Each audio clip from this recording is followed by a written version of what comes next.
जय हिंद। देखिए, अभी जो पहलगांव में इतना दुर्दांत अपराध किया इन लोगों ने, हमारे निहत्थे लोगों को, पर्यटकों को गोली मार दिया, ये हमारी इंटेलिजेंस फेल्योर था। और अगर अभी पाकिस्तान के साथ एक छोटा मोटा युद्ध होता है तो इस स्थिति में किसका पलड़ा भारी रहेगा और भारत को क्या करना चाहिए? देखिए, हमारा इंटेलिजेंस फेल्योर था यहाँ पर।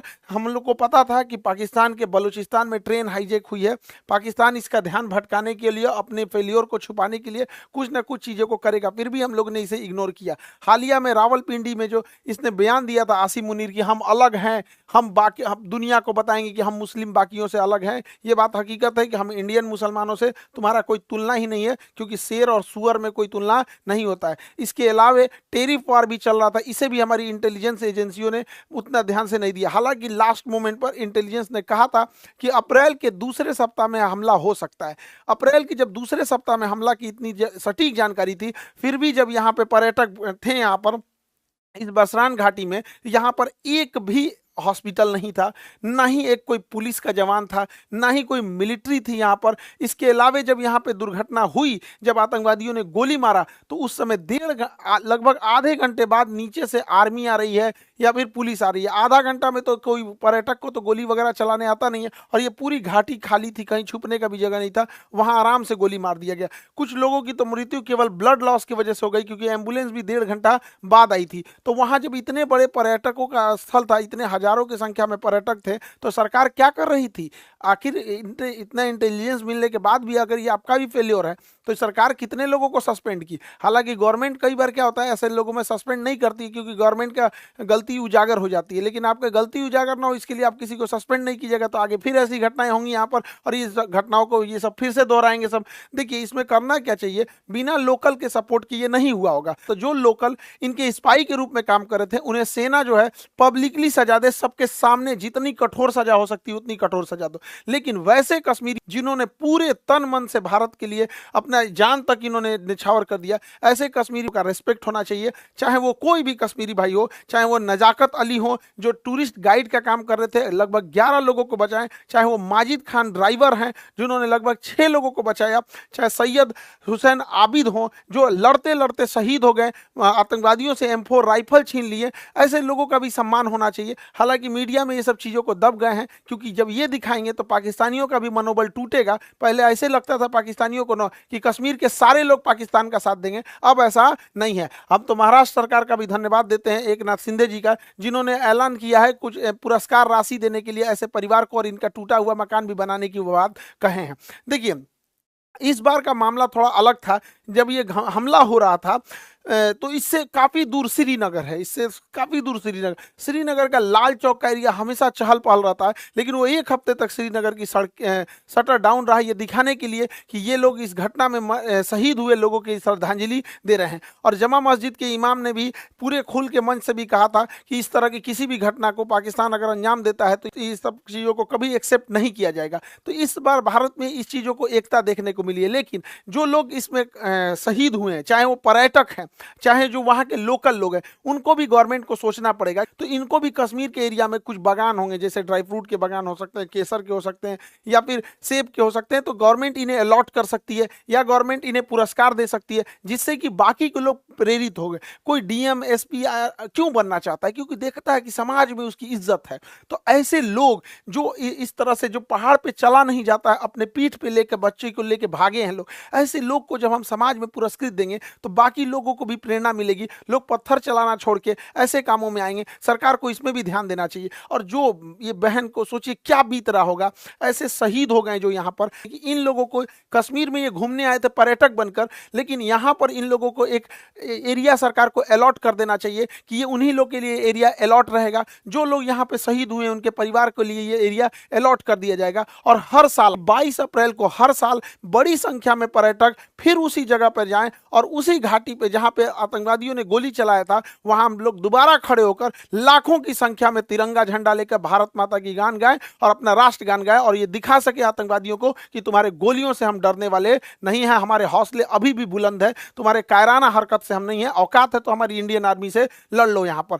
अब हम लोग को समझना पड़ेगा कि ये आतंकवादी सब चाहते क्या है, ये आतंकवादी क्या चाहते हैं। तो देखिए, ये आतंकवादी अगर चाहता तो इनको गोली मार दिया, इनकी वाइफ को भी मार सकता था, लेकिन नहीं मारा। कहा कहा कि मतलब पूछा कि हिंदू हो कि मुस्लिम हो, धर्म पूछ के मारा। ये जानता था कि ये बात जब समाज में जाएगी तो ये इन आतंकवादियों का मकसद है कि भारत को इंटरनल तोड़ दिया जाए। देखिए एक्सटर्नल लड़ाइयां हम लड़ सकते हैं, इंटरनल टूट जाएंगे तो बड़ा मुश्किल हो जाता है।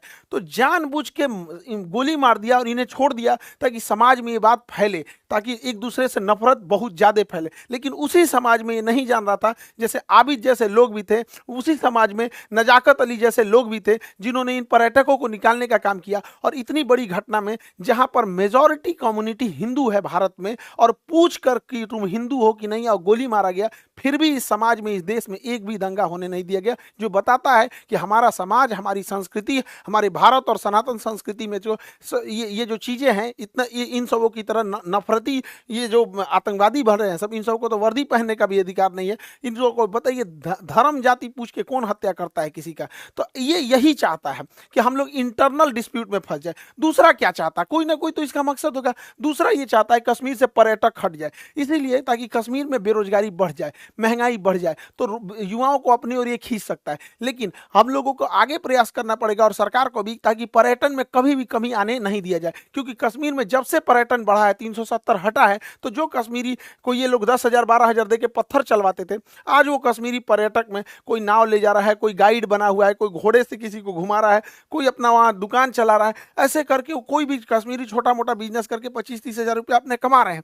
धीरे धीरे जब वो सेटल्ड हो जाएंगे तो अपना घर बनाएंगे, अपने बच्चों को पढ़ाएंगे, अपने लिए कुछ गाड़ी घोड़ा खरीदेंगे, फिर उनकी लाइफ होगी। तो वो कश्मीरियों को समझ में आएगा कि पाकिस्तानी उनका ब्रेन वॉश करते हैं। फिर उनको लगने लगेगा कि नहीं, हमको ये सब आतंकवादी पत्थर नहीं चलाना है, हमारा हंसता खेलता परिवार है। तो भारतीय सेना, भारत सरकार और 370 हटने के बाद बड़ी मेहनत से हम लोग ही गए। आज कश्मीरियों में पत्थर चलाने वाला इन चोट्टों को मिल नहीं रहे हैं सब, क्योंकि वो पर्यटन में एक दूसरे से घुले मुले हुए हैं सब। तो ये हम लोगों की भी जिम्मेदारी बनती है कि कहीं ऐसा ना हो कि इमोशन में आके, गुस्से में आके हम लोग इन आतंकवादियों के ट्रैप में फंस जाए। इस ट्रैप में हम लोग को नहीं फंसना है। अब जैसे सिंधु जल समझौता 1960 में था, इसके तहत क्या था, इन यानी सिंधु, झेलम, चिनाब, इन नदियों का पानी का अधिकार मिल गया था पाकिस्तान को, और सतलज, ब्यास, रावी, इसके पानी का अधिकार मिला था इंडिया को। वो भी हम लोग इसका पूरा यूज नहीं कर सकते, लेकिन भारत ने इनमें बहुत सारे डैम बना दिए। सलाल डैम, बेलगिहार, दुलहस्ती, किशन गंगा परियोजना, कई सारे डैम बना दिया। अब इसमें इतनी भयानक घटना हुई थी, इसलिए भारत सरकार ने इन डैम के पानियों को रोका। हालांकि हमारे पास अभी फिलहाल पूरा इंफ्रास्ट्रक्चर नहीं है कि पानियों को ज्यादा देर तक होल्ड कर सके, लेकिन अभी क्या है कि 2 महीने बाद धान बोने की टाइम आएगा, और जब हम धान बोते हैं तो धान में ज्यादा पानी चाहिए। उस समय बांध की पानी रोक दे और जो धान की फसल है ये नष्ट हो जाए, धान की फसल नष्ट हो जाए, क्योंकि पानी नहीं मिलेगा तो धान की फसल बर्बाद हो जाएगी। और उस पानी को रोके रखे, और जब ये पानी जाएगा, ठंडी का दिन आएगा, अक्टूबर नवंबर आएगा, तो गेहूं बोने का टाइम आता है। गेहूं को ज्यादा पानी देंगे तब नष्ट हो जाएगा, तो उस समय पनिया छोड़ दे, धान को सुखा के मुआ दे, गेहूं को भिगा के खत्म कर दे। इन भिकमंगों को जब आटा खरीदेगा 600 रुपए किलो, तब समझ में आएगा कैसे तड़पा तड़पा के। देखिए हमारे मासूम जनता, मासूम लोगों को गोली मारे हैं सब। जो पर्यटक थे, इन्होंने कोई गलती नहीं किया, तो उन्हें मारे थे सब यहाँ पर। इसलिए हम लोगों का भी ये कर्तव्य बनता है कि सूद समेत उनको लौटा दिया जाए। बच्चा बच्चा पूछे कि अब्बा, पापा, मम्मी, आटा इतना महंगा क्यों हो गया, तब समझ जाएगा कि पानी रोक दिया है भारत वहां पर। ये करना चाहिए। और यहाँ पर बांध का इंफ्रास्ट्रक्चर बना के इन बांध को रेगिस्तान में, राजस्थान के थार मरुस्थल में इंदिरा गांधी के पैरेलल कई नहरें बना के रेगिस्तानी एरिया में भर देना चाहिए। यहाँ के रेगिस्तान में रहने वाले लोगों को पानी की बहुत किल्लत होती है, तो हम ये पानी अपने दुश्मन देश को क्यों दे, जब हमारे पास इंफ्रास्ट्रक्चर यहाँ, हालांकि हमारे पास अभी इतना इंफ्रास्ट्रक्चर नहीं है, लेकिन ये लॉन्ग टाइम है, रेगिस्तान में हम लोग को इन पानियों को भेज देना चाहिए। और जो भी पानी जो यहाँ पाकिस्तान जा रहा है, उसको जब हम इधर डाइवर्ट करेंगे, तो इस एरिया में, पंजाब और राजस्थान की इस एरिया में जो कागज उद्योग है, लुगदी उद्योग है, कार्टून बनता है, कागज बनता है, ये सब में सबसे ज्यादा पानी की खपत होती है। 2014 यूपीएससी में क्वेश्चन पूछा था कि सबसे ज्यादा पानी की खपत किसमें होती है, कागज एवं लुगदी उद्योग, ऑप्शन बी पे लिखा हुआ था।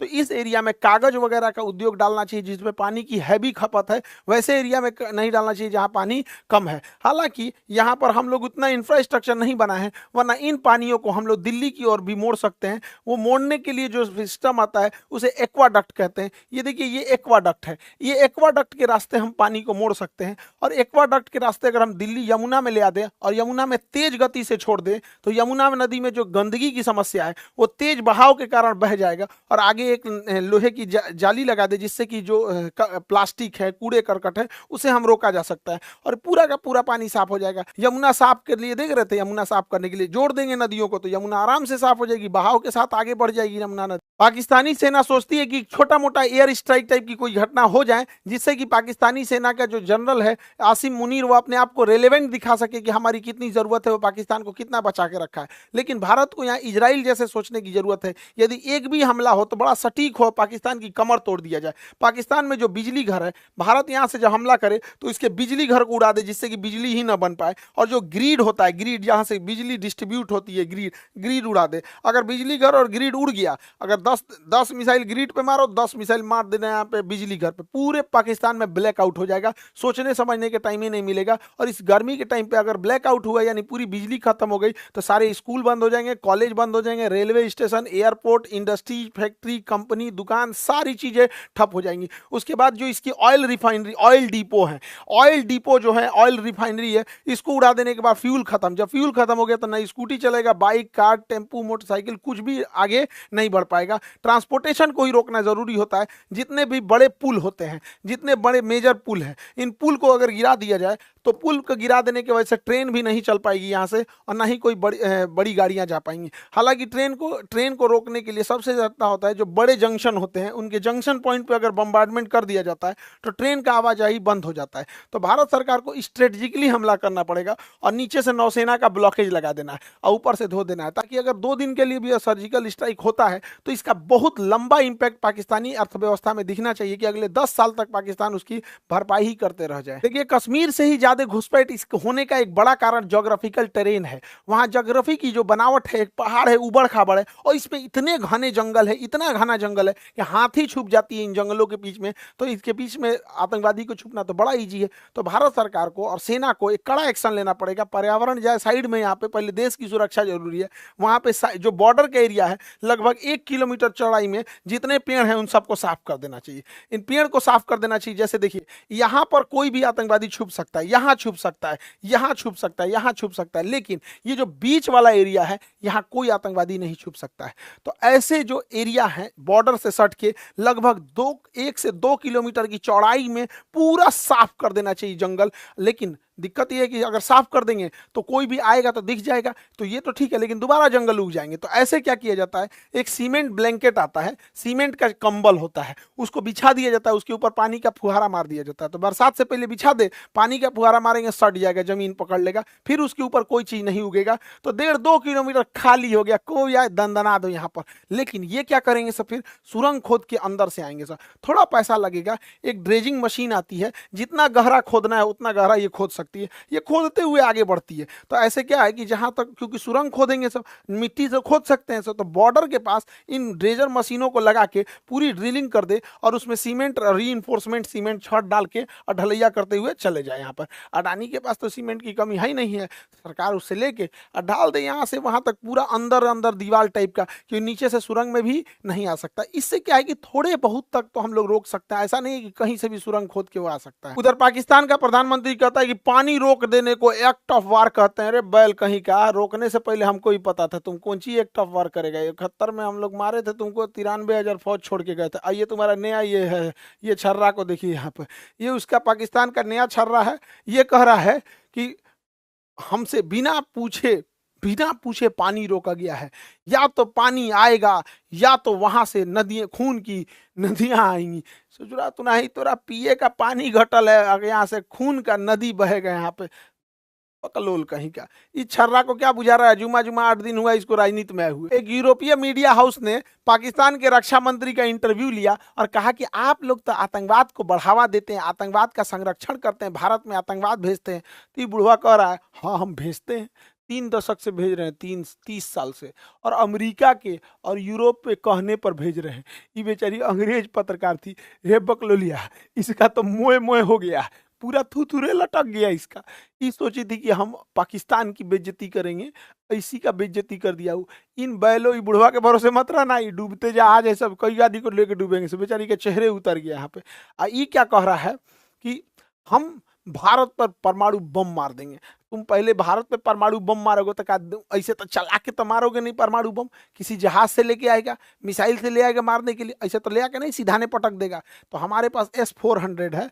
तुम्हारा जहाज उड़ने से पहले, बुढ़ऊ समझ में आ गया चचा, जहाज उड़ने से पहले S-400 को पता चल जाता है। अगर 400 किलोमीटर के दायरे में कोई जहाज जैसे टेक ऑफ करता है पता चल जाता है, मार के गिरा दिएगा। दूसरा, ये बुढ़वा क्या कहता है ये बुढ़वा कह रहा है कि हम 130 गो मिसाइल परमाणु बम मारेंगे। अरे बैला कहीं का, तुम भारत को मारने के लिए 130 को परमाणु बम चलाएगा? पूरा एशिया उड़ाना है क्या रे? ये बुढ़ा सठिया गया है। इसको पूरा एशिया, हम लोग को कोई जरूरत नहीं है 130 परमाणु बम चलाने की। हम लोग के लिए 5 गो एनफ है। इधर ग्वादर, इधर कराची, इस्लामाबाद, मुल्तान, लाहौर, पेशावर, यही 5-6 गो है, ये है काम खत्म। यहाँ 130 गो चलाएगा ये बैल कहीं का। देखिए, भारत सरकार को टेक्टिकली सोचना पड़ेगा कुछ खुफिया तरीके से। देखिए, जो बंदूक की गोलियां होती हैं, अगर इनमें हम साइज थोड़ा सा बड़ा कर दे तो बंदूक के अंदर ही फट जाएगी। तो हम लोग जो पाकिस्तानी जो कश्मीर में गोलियां स्मगलिंग कर रहा है, उसके चेन में घुसना पड़ेगा। हमारी इंडियन आर्मी का एक कवर्ड ऑफिसर उस चेन में घुस जाए गोलियों की सप्लाई वाले में, और उन्हीं 1,000 गोलियों के बीच में एक ऐसी गोली डाल दे जिसका साइज थोड़ा सा बड़ा हो। अगर थोड़ा सा साइज बड़ा हो तो बंदूक के अंदर ही फट जाएगा। नहीं तो इन गोलियों को गर्म करके बेच दे। पानी में उबाल देने के बाद इसके अंदर का बारूद काम नहीं करता है, उसके बाद ये गोली चलाएगा तो ठक ठक बोलेगा, गोली नहीं निकलेगा।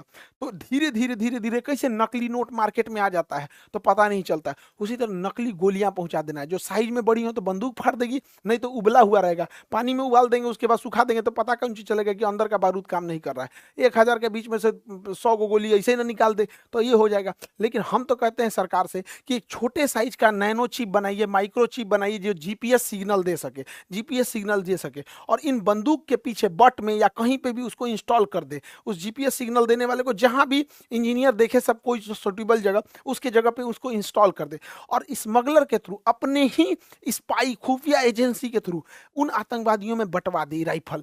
अब ये ससुरा राइफलवा में जीपीएस लगल है, अभी जहां जहां आतंकवादी जाएगा सब ना, वो जीपीएस ट्रैक करते रहेगा।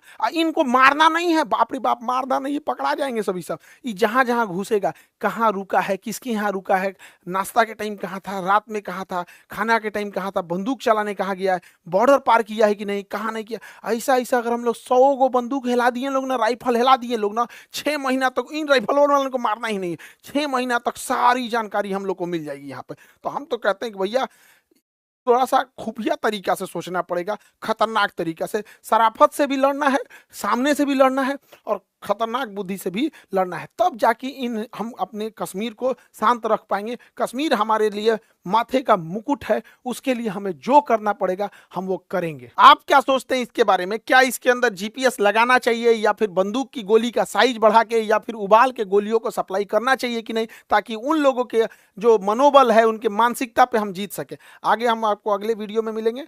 जय हिंद।